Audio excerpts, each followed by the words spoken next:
Prosseguindo no estudo de História da Igreja, bom, estamos estudando o ano 311, vimos que nesse período ainda está havendo perseguição, mesmo Diocleciano, que era o principal perseguidor, ter deixado o poder, ainda havia perseguição.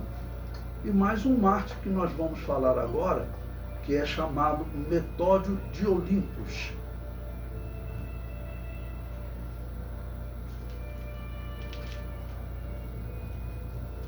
Página 104. Diz assim: foi martirizado em 311 da era cristã, durante o governo de Maximino. Lembre-se que nesse período o Império Romano ele está dividido, tá bom? Então tinha partes do Império Romano que tinham uma perseguição maior, outras uma perseguição menor. A região que Constantino está governando, o pai dele morreu no ano 306, né, 5 anos antes. A região de Constantino é uma região que a perseguição praticamente não existe. Existia um edito, uma ordem imperial, né, tá bom? Mas tanto Constantino quanto o pai dele antes, ambos não incentivavam a perseguição aos cristãos. E prossegue. O bispo católico Eusébio de Cesareia não fez menção ao seu nome em sua obra História Eclesiástica. O mesmo ocorre com Jerônimo em sua obra De Viris Illustribus, Metódio, de homens ilustres, tá bom? Metódio foi um dos cristãos verdadeiros que não aceitou adorar o demônio para escapar do martírio. Esse certamente é um dos motivos que levaram o bispo traditor Eusébio de Cesareia a não falar desse homem de Deus. Eusébio de Cesareia não citou, mesmo estando acontecendo nesse período, né? Então Eusébio de Cesareia, irmãos, pelo que eu vejo na história, infelizmente não tem outra saída. É sabido que ele foi preso no tempo do imperador Diocleciano, e ainda mais que ele participa de uma igreja com Constantino, sabendo que Constantino continuava trabalhando no culto pagão, e nesse período ele já começa a acreditar em purgatório e invocação do mundo dos mortos. Se eu tivesse lá naquele período, eu saía dessa igreja, nós tínhamos que sair dessa igreja, né? Não tinha por que ficar nela, tá bom? Mas ele prossegue. Então a única explicação é essa. Bom, a leitura prossegue. Metódio era um grande opositor de Orígenes, devido às suas heresias da doutrina do purgatório e da apocatástase. Então, olha, o fato dele ser um opositor, isso pode evidenciar, tá bom, que Eusébio de Cesareia não gostava dele, porque o que nós sabemos é que os teólogos católicos, em geral, nesse período, todos eles defendem a teologia de Orígenes de Alexandria. Orígenes de Alexandria, tá bom? 50, 60 anos antes, ele foi o primeiro a defender o batismo de recém-nascidos. Ele defendia a teoria da apocatástase, dizendo que no final todas as almas se salvariam, até a alma do diabo seria salva. Era um herege completo e muito provavelmente era um traditor. Vocês lembram que ele foi preso e não morreu também, foi solto. Ele então foi comprovado que ele foi preso, mas sobreviveu. Então era um herege terrível. E Roma apoiava muito a teologia de Orígenes, tanto que ela vai adotar o batismo de recém-nascido.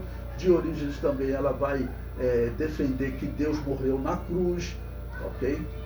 Então ela vai manter uma série de heresias de Orígenes, tá bom? E já Metódio, ele não aprovava, ok? Então já tinha aí uma diferença com Roma. E vocês lembram que Orígenes é considerado o primeiro a dar indícios de purgatório na doutrina que a Igreja Católica vai se desenvolver, né? Tá bom? O comentário prossegue. Metódio pastoreou uma igreja em Olímpos, na Síria. Metódio era um cristão dispensacionalista, ou ainda pré-milenista histórico. Bom, eu coloquei aí um comentário da enciclopédia histórico-teológico da Igreja Cristã. É sempre uma enciclopédia que eu gosto de citar. Ela é muito boa, né? E ela diz o seguinte, olha: expressa numa forma que tem sido chamado o pré-milenismo histórico, essa esperança parece ter sido a escatologia que prevaleceu durante os 3 primeiros séculos da era cristã e se acha nas obras de Pápias, Irineu, Justino Marte, Tertuliano, Hipólito, Metódio, Comodiano e Lactâncio. Ou seja, até esse período havia-se uma crença de que Jesus Cristo viria, tá bom? Antes como uma volta pré-milenista. Mas o que vai vigorar na Igreja Católica, quando ela vai se organizar, nós estamos no ano 311, tá bom? Então, olha, o homem de Deus está morrendo. Esse é o problema da história. Nós estamos no ano 311. Os bispos corruptos, eles sobrevivem. Os bispos hereges, eles sobrevivem, porque na hora que apertava a perseguição, o que eles faziam? Eles negavam a fé. E quando termina a perseguição, são esses homens que ficam no poder. Porque outros ou morreram, como foi esse, tá bom? Ou desapareceram para as montanhas, muitos até morriam. Então, infelizmente, o homem de Deus morreu. Mas veja, essa enciclopédia aqui é uma enciclopédia protestante. Ela diz que a igreja primitiva pregava uma escatologia que nós pregamos, dispensacionalista, ou, como eles chamam também, pré-milenista histórico. O comentário prossegue. Metódio escreveu muitas obras de destaque, entre elas destacam-se Liberdade Humana, defendendo o livre-arbítrio, Agrafonte, Banquete ou Sobre a Virgindade. O grande problema dessa perseguição não foram os cristãos mortos, mas sim os que sobreviveram após adorar o demônio para não morrer.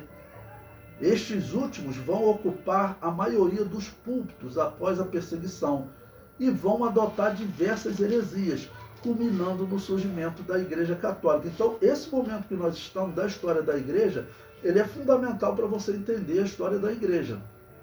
Tá bom? É fundamental, porque você vê que o líder da Igreja Católica será Constantino. Ele é o pontífice máximo da Igreja Católica, só que a história comprova que ele continuou como pontífice máximo do demônio. E até o ano 337, tá bom? Ele continua executando o seu trabalho de sacerdote. No ano 337, ele participou de culto pagão, inaugurando o templo como sacerdote máximo. Então, não dá para acreditar que aquela ali é a igreja verdadeira, né? E o que ela vai fazer? Isso combina um bispo que tinha sido infiel durante a perseguição. Aí chega um imperador que provavelmente conhecia a infidelidade dele. Esses bispos, se eles iam adorar o demônio, pelo menos o imperador sabia. E normalmente os sacerdotes pagãos sabiam também. Então, se ele se prestou a isso, agora com Constantino ele tem que ficar quieto. É a única explicação. Por quê? Porque a história comprova. Constantino continuou cultuando o demônio. E é claro que nós sabemos que Deus não vai dividir a sua honra, né, com o demônio. Não tem nem chance. Tá bom? E a história comprova. Eu sempre cito que até Calvino reconhece que a partir de Constantino a igreja pratica paganismo. Por quê? Porque começa a acreditar em purgatório e fazer invocação aos mortos. Ué, se Calvino reconhece que ela praticava paganismo, por que ele chama ela de Igreja de Jesus? Ele tinha que chamar ela de pagã, de Babilônia apocalíptica. Mas ele cometeu essa irracionalidade, esse erro. Então, esse aqui é um exemplo interessante. Okay? Agora, Metódio, que é o cristão fiel, ele morre. Mas veja dos escritos dele sobre livre-arbítrio, eu coloquei ali, olha, como bom cristão, Metódio defendia o livre-arbítrio.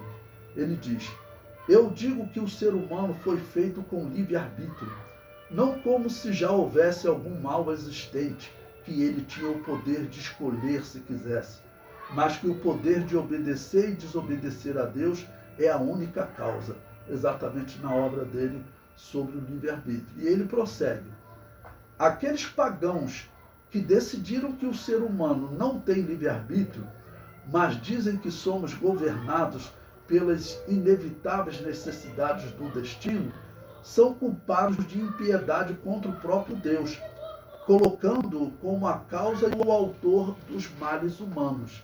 Então, olha, você vê um homem que foi preso, não negou a fé, foi morto. E nós sabemos que todos os escritos, tá bom? Todos os escritos desse período, todos eles defendiam o livre-arbítrio. Agostinho de Hipona, em cerca de 100 anos, nós estamos no ano 311, em 99 anos, Agostinho de Hipona vai mudar a doutrina do livre-arbítrio para predestinação. E veja aqui como ele está criticando e dizendo exatamente o que eu digo para vocês. O mundo pagão, todo ele acreditava na predestinação. É isso que ele está dizendo aqui. Ok? Olha, aqueles pagãos que decidiram que o ser humano não tem livre-arbítrio, mas dizem que somos governados pelas inevitáveis necessidades do destino, são culpados de impiedade contra o próprio Deus, colocando-o como a causa e o autor dos males humanos. Porque é exatamente isso que os protestantes fazem, né? Que Agostinho de Hipona fez e que os protestantes fazem. Tá bom? Ou seja, os pagãos, eles defendiam essa doutrina de Calvino, da predestinação, que diz que o nosso destino está escrito. Essa doutrina não é cristã. Tá bom? Quando o apóstolo Paulo fala em predestinação, ele fala em outro sentido. Ele não fala que as nossas obras estão determinadas, mas ele fala que os resultados, de acordo com as nossas obras, é que estão determinados. Como estão nas palavras de Jesus: aquele que crer e for batizado será salvo. Ou seja, Jesus determinou. Se ele determinou anteriormente, isso é predestinar, né? Então ele predestinou salvação, dependendo do homem crer. E depois ele diz condenação, dependendo do homem ser incrédulo. O que Agostinho de Hipona vai mudar? Ele vai dizer que as palavras de Jesus, na verdade, não são aquele que crer e for batizado será salvo. Não, aquele que eu determinar que creia. Porque Agostinho de Hipona começa a dizer que Jesus, Deus, predestina o homem a crer. E o outro ele predestina a ser incrédulo. Enquanto o texto não diz assim. Jesus predestina a salvação dependendo do homem crer.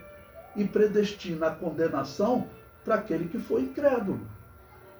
Essa é a predestinação bíblica, que a igreja primitiva, ela combinava com o livre-arbítrio, que a Assembleia de Deus combina com o livre-arbítrio, tá bom? Essa predestinação combina com o livre-arbítrio, porque Jesus falou, tá bom? Okay? Aquele que crer, então tem a ação do homem, aquele que crer e for batizado, tá bom? Eu traço antecipadamente o destino de salvação, mas depende dele crer. Ou seja, eu tenho, tá bom, a ordem de Deus, porque ele é soberano, e tenho o livre-arbítrio do homem. E Agostinho de Hipona, olha, ele vive, irmãos, ele faz essa mudança 100 anos depois dessa igreja de Constantino. Essa igreja de Constantino aqui, ela já não é cristã, tá bom? Não tem chance dela ser cristã. Porque você não vai dizer como Calvino, que ela praticou paganismo, mas é a igreja de Deus. Não, não tem chance. Então, é assim que essa doutrina vai ser mudada. Em 100 anos. E a referência que você tem desse homem de Deus, né, que foi preso e não negou a fé, porque a história diz que uma grande quantidade negava a fé, ok? E eram esses que viviam, né? Então, ele deixou essa obra onde ele condena, ok? Os pagãos por eles acreditarem que o destino está escrito. Mas isso é óbvio, irmãos, é o horóscopo. O calvinismo, ele é um horóscopo disfarçado de cristianismo, porque ele acredita que os teus atos são determinados por Deus. Isso está errado, isso não tem chance de ser verdade. Isso é contra o cristianismo, isso está tudo errado. Eu não sei por que essa doutrina está enganando alguns, sabe?